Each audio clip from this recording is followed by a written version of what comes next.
right, my crypto journey, the fundamentals of investing. Now, I'm not a financial advisor. I'm just telling y'all about my journey. Don't go do any trades based on what I say. Don't go get into any coins based on what I say. When we go look at them, I'll tell you what I'm invested in, but I'm not advising you to invest in them. What I want you to do is to take from my journey the things you need to take to, if you wish to, start your own journey of learning. As I said in intro number one, the first thing you must bring to these markets is a desire to learn. Now, last time we had a look at Meet the Cryptos. We looked at CoinGecko and CoinMarketCap, and I will put them back in the description for this video so that you can refer to some of the things that I am talking about. My approach, first of all, let's just go with the fundamentals of investing. The first fundamental of investing, please do not invest any money you cannot afford to lose. That's number one. The second fundamental of investing is do, and this is followed by Warren Buffett, although it does not perfectly work because Warren Buffett forgot the second part. Do not invest in things you do not understand, which basically means go get an understanding. But when you have invested and you've made more money and you come from a class of men who thinks they're superior, you could think you could afford to be ignorant with something, write it off, and miss tons of opportunities. Most of my audience, we cannot afford that. So if you do not understand it, that means you need to go back and learn about it. That's all that means. That's all that means. But don't invest money that you do not have to lose, because even with you having done all your work, the market can still do stupid things and you can make a mistake. It happens, and this is just something you don't do. And this is why in crypto a sweat equity option is important. But before we go down that road, those are the two things. Don't and so as you get an understanding in crypto in particular, I owe my approach, and I will put his channel in the description. What happened to Common Sense?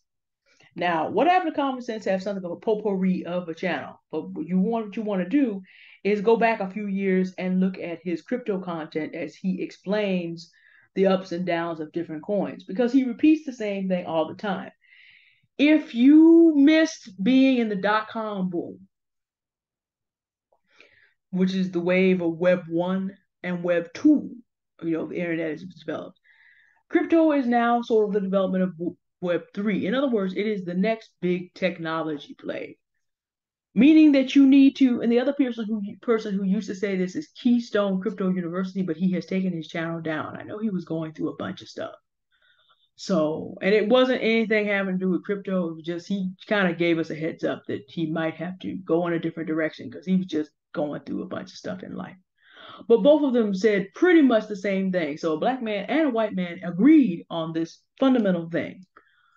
With crypto, you have to understand. Keystone Crypto University, Professor Blockchain focused on what we talked about last time, tokenomics. If your token has 549 trillion tokens, or 132 billion tokens, Dogecoin, and the inflation is continuing, this means that every time you try to move that token, even 1/10 of a percent, it's going to cost you more energy next week than it did last week. These are numbers who have inflation to the point that make the United States dollar almost look stable. Bad tokenomics. Keystone Crypto University, because he did more technical investing, focused on that. But it still comes around to, okay, even if you have an inflationary token, if it's being used quite a bit, you can keep up with the inflation. This is why the United States dollar, which is incredibly inflated, still has value. It has a use case. Oh, what's a use case? Is there something being done with it? What problem is the crypto meant to solve? Think about it this way. A blockchain is we talk about computing in the cloud. Okay. Every blockchain is designed to actually do some work. Like VeChain is there to help you with your supply chain issues. Bitcoin is there to help you solve the problem of inflating money that's not answerable and accountable to anyone. Ethereum, which is number two, is the infinite machine. It allows anybody to come in who understands coding and build what's called a decentralized application, or DApp. Centralized applications are controlled by corporations. Decentralized applications can be built by anybody. DApps. Well, this will come up again. This will come up again. Ethereum was the first of the chains that was able to do that. Cardano and Polkadot, which we saw on CoinMarketCap and CoinGecko last time in that top 20, are iterations of that. And Hive is also another iteration, except Hive is a social media first, gaming second facing chain where a lot of the applications have to do with decentralized, censorship resistant social media. So we have more of an emphasis of that. Although it would be possible to do any of that on Ethereum, except the price is just too high. That's another conversation.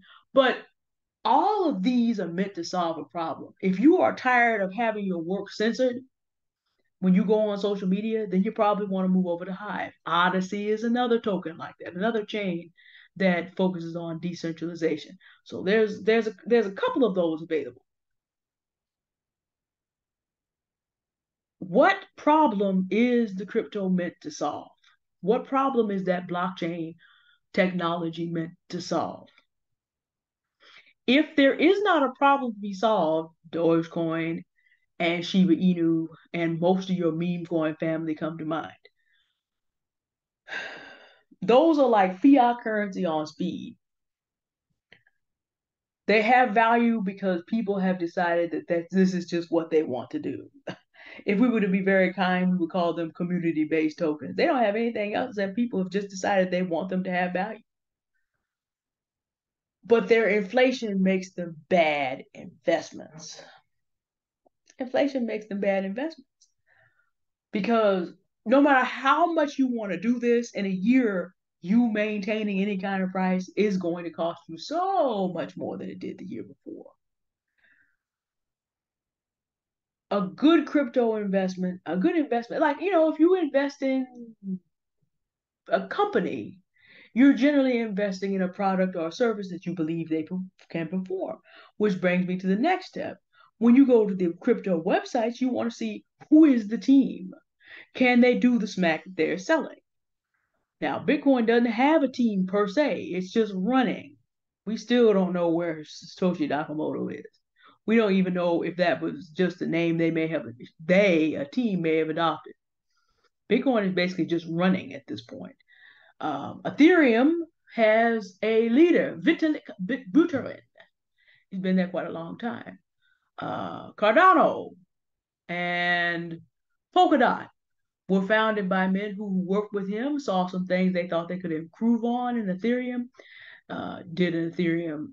did coins that could work on the Ethereum blockchain to start, built decentralized app, and then eventually built their own chains, Cardano and Polkadot. Bitcoin also has some chains that are very similar. Actually, Dogecoin has roughly the same codex as Bitcoin, and so does Litecoin. And then there's Bitcoin Cash and Satoshi Vision. There are these things that happen called hard forks, where basically you end up with a side chain that becomes its own separate chain. Steem is the parent of Hive and Blurt. Two hard forks created two entirely new chains. You can do it that way as well. But it still comes back to what problem are you solving? And do you have the capacity to do it? Now, crypto is speculative. So what you also have to look at is speculation. This is what drives a lot of the price. So what you want to look at is, okay, given that there's going to be a bull and bear cycle, it's going to go up and down. What you also want to look at is, and I'll show you another website to do this. We talk about trading strategies, this will come up again, but you also want to go to their websites and see that they're actually doing something. And there's a website called CoinMarketCal, C-A-M, not C-A-P, like CoinMarketCap. I'll put it in the description, where you can see what events these projects have coming up. What you want to do is look back and see, okay, are they still doing stuff during the bear? Are they making partnerships? Is stuff actually getting done that they say that they're doing? Are they doing it during the bear? Are they developing during the bear? In other words, does this just exist to capitalize on pumps and bull markets, or does it have something going on? Does it have a strong, rational community that is building on the chain? Now, Bitcoin again is the exception because there's not so much a question of building stuff on the chain. It just has value because of what it is. And again, Bitcoin's problem is solving the problem of hard money. So because it exists, and of course there are people known as Bitcoin maxis that think that Bitcoin is the only true cryptocurrency and the only one that actually has value. That's a whole nother conversation for another day. Because again, I do not engage in drama in the crypto space. Therefore, I do not debate with Bitcoin maxis. I have made most of my investment cash outside of Bitcoin, so I don't worry about it. But they're just like, you're going back into USD and cash is trash. The United States dollar has lasted a lot longer than Bitcoin. And we still have to see if quantum computing comes along and puts an end to this entire experience. So what you have to do in crypto is make hay while the sun shines. We don't know what's going to be here in 10 years.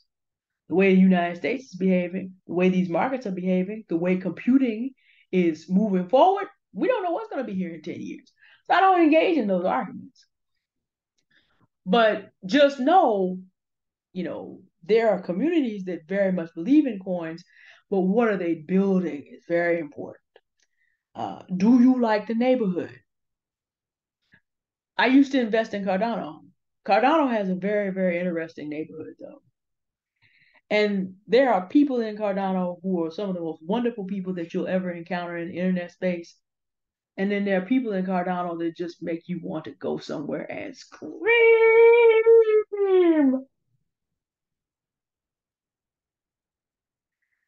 And one day, one of the screamers got up and said some things. I'm like, you know what? I'm going to not have your money, my money with you. No.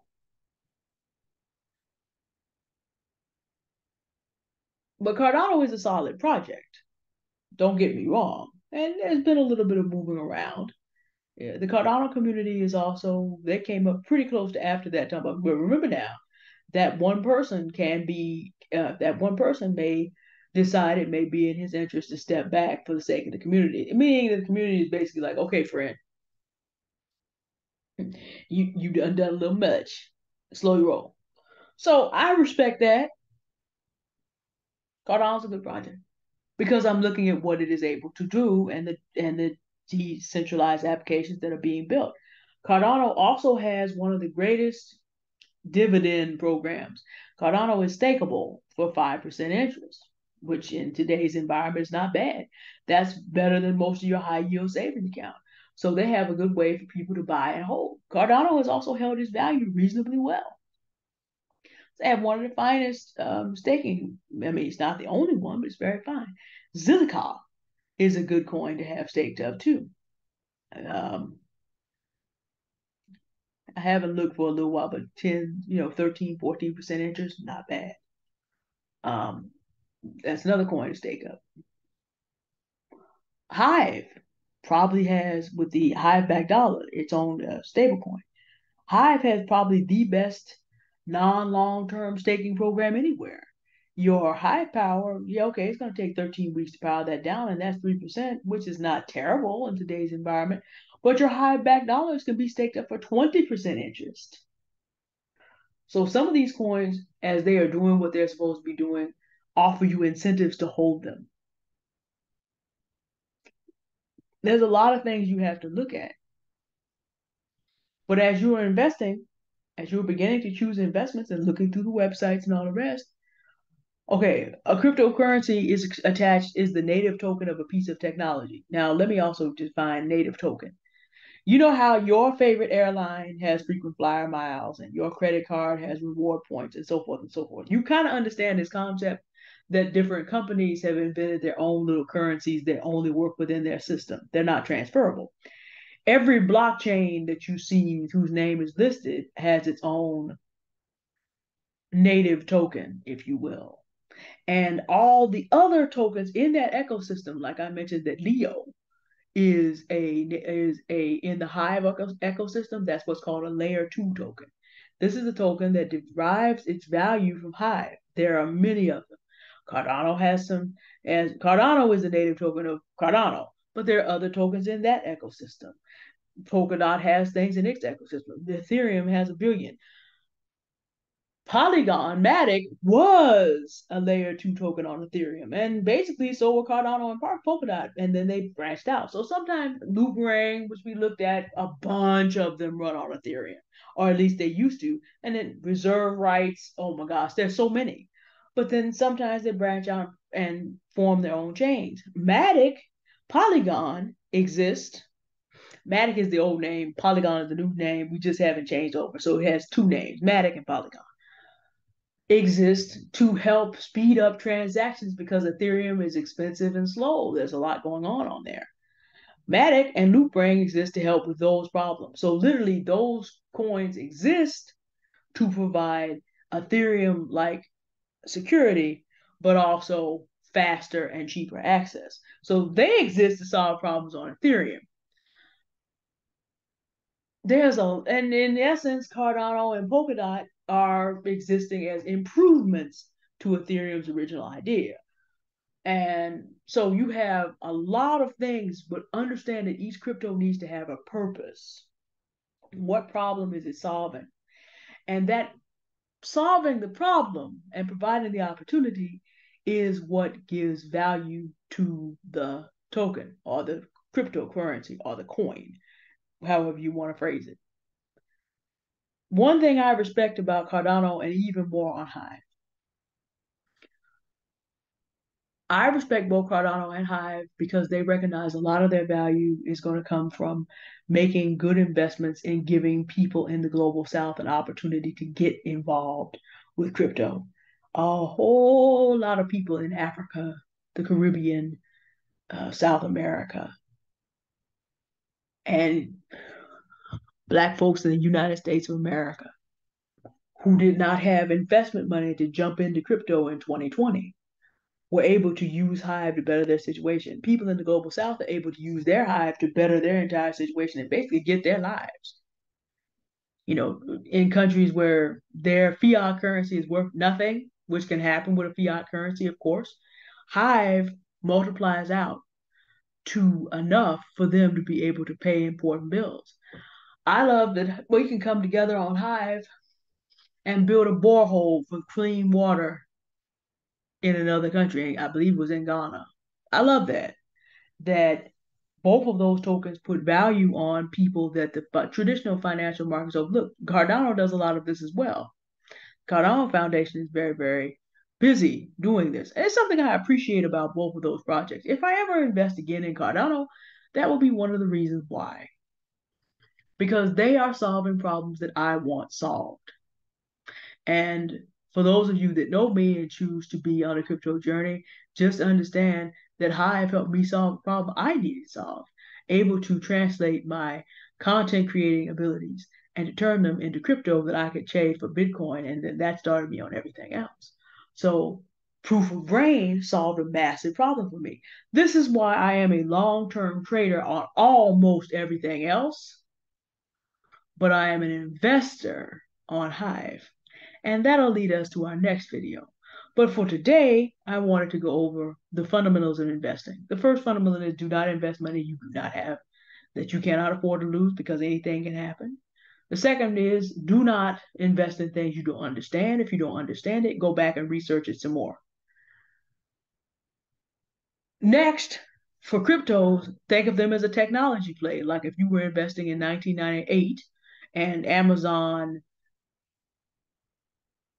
oh gosh, what else is back there that's still new at that time? Amazon, MySpace, and a couple other things that they're starting out. Look at them the way that you would look at them today and see what problem are they solving? What opportunity are they meeting? Does their team have the wherewithal to be able to do what it is they're selling? Will they be around long enough, depending on who handles their business? Can they do the smack they're selling, in other words? And does the project have a track record? I should mention that as well, because you do not want to get into the habit of doing things on potential. No, if the team has not accomplished anything, if they have an all beautiful, fresh-based team of hopeful people, you may have what we'll call a community-based token that is inflating at the rate of 2 billion extra tokens a year, and it only has going for it that people wanted to have something going for it. Has it been building through the bear market? Whatever it is this crypto is designed to do, is it still doing it? Is it still around? Is there any life left in the patient during the bear market? Is it still moving? These are some things that you need to look at in terms of determining where to put your hard-earned money. And then have a look at, okay, what is it that you want to see in the world? And that will help you determine what projects, now, if we determined, have we vetted it, what projects do you want to get involved in? And then you need to get involved in, are you getting involved as a trader or as an investor? And that'll be the subject of our next video. All right. Y'all have a good day now. Thank you for listening. Goodbye.